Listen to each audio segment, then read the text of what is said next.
Le Seigneur Jésus-Christ, par son précieux sang, nous donne une bonne conscience. Nous en avons la preuve par notre hardiesse à entrer dans la présence de Dieu. Cette eau était une figure du baptême, qui n'est pas la purification des souillures du corps, mais l'engagement d'une bonne conscience envers Dieu. 1 Pierre 3,21. Dieu nous donne une bonne conscience. Toutes les tâches coupables causées par les pensées, les actes de péché ont été enlevées par notre Seigneur, par son sang. La hardiesse et la liberté avec lesquelles nous entrons en sa présence en sont la preuve. Approchons-nous donc avec assurance du trône de la grâce afin d'obtenir miséricorde et de trouver grâce pour être secourus dans nos besoins. Hébreux 4,16. Un cœur pur et une bonne conscience nous donneront hardiesse et liberté pour parler avec Dieu très librement, à tout moment, n'importe où, pour n'importe quel besoin ou n'importe quelle raison. Maintenant, Dieu est plus réel pour moi que ma main. Je peux lui parler n'importe où, de jour ou de nuit, lui poser toutes mes questions, lui raconter mes problèmes, mes besoins, mes difficultés. Je sais qu'il me répondra. Supposons que j'ai la conscience mauvaise au point que je ne puisse pas prier. Quelquefois je dis quelque chose dans la colère, mais je suis tellement troublé que je ne peux plus parler à Dieu. Alors je me mets à genoux. Seigneur, pardonne-moi. Je suis désolé de m'être mis en colère. J'ai dit quelque chose de mal. Pardonne-moi, s'il te plaît. Lorsque je suis pardonné, je peux parler aussitôt, très librement, à Dieu. Une bonne conscience donne la liberté et la hardiesse pour parler à Dieu. Et je peux rester longtemps en présence de Dieu.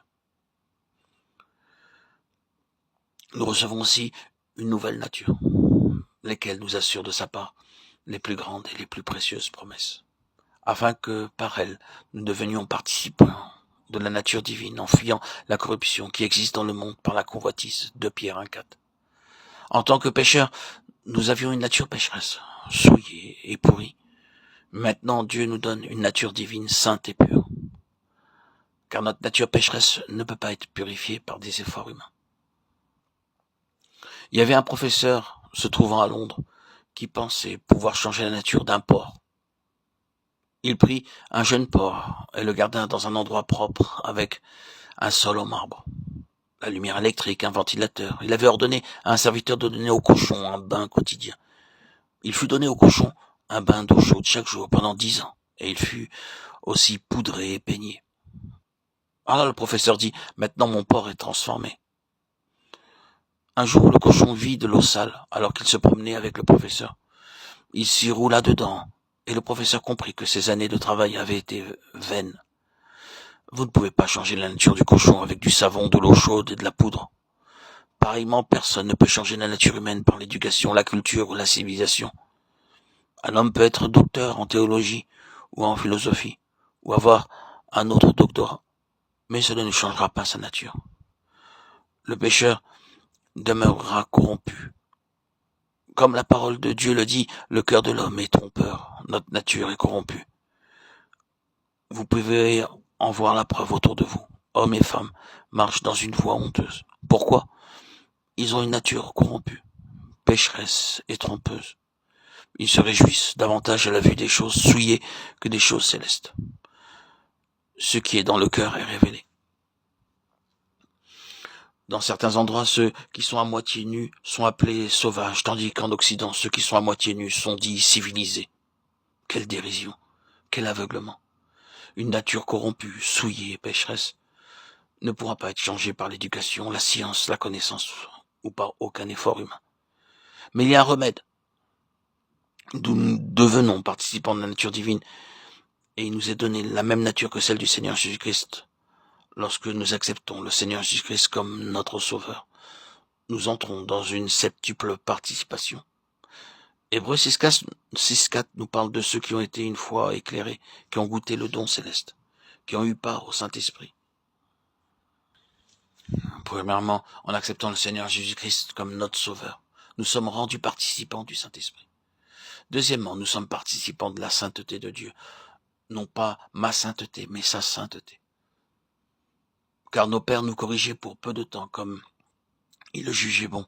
Mais Dieu nous corrige pour notre véritable intérêt, afin de nous faire participer à sa sainteté. Hébreux 12,10. Non par la connaissance de la Bible, par la prière ou par le jeûne, mais par le Seigneur. Jésus lui-même qui me rend saint. Troisièmement, nous avons une participation à la vocation céleste. Frères saints, qui avez part à la vocation céleste, Hébreux 3:1. Sur la terre, vous gagnez votre vie en faisant un travail comme docteur, ingénieur, professeur, employé de bureau, travailleur manuel ou roi. Spirituellement, nous avons la même vocation céleste. Quel est cet appel? Montrer la gloire et la puissance de Dieu aux autorités célestes. Il y avait une fois un homme riche qui construisait une grande maison. La pièce principale avait un plafond artistement décoré. C'était une très belle œuvre d'or, d'argent et de pierres précieuses. Des artistes habiles, venus de toutes les parties de l'Europe, vinrent pour décorer le haut plafond. Un jour, ses amis vinrent le voir, mais ne purent le voir clairement parce qu'il était trop haut. Ils allongèrent beaucoup leur cou, mais ils ne purent pas encore le voir. Alors l'homme riche apporta un grand miroir et le plaça sur la table. Ainsi, toute la beauté du plafond put être vue dans ce miroir. C'est notre appel céleste, c'est la gloire et la beauté de Dieu qui ne peuvent être révélées par les montagnes, les oiseaux et les étoiles, mais par vous et moi. Nous pouvons être conférenciers, professeurs ou docteurs, mais spirituellement, notre appel est de montrer la gloire et la beauté du Seigneur.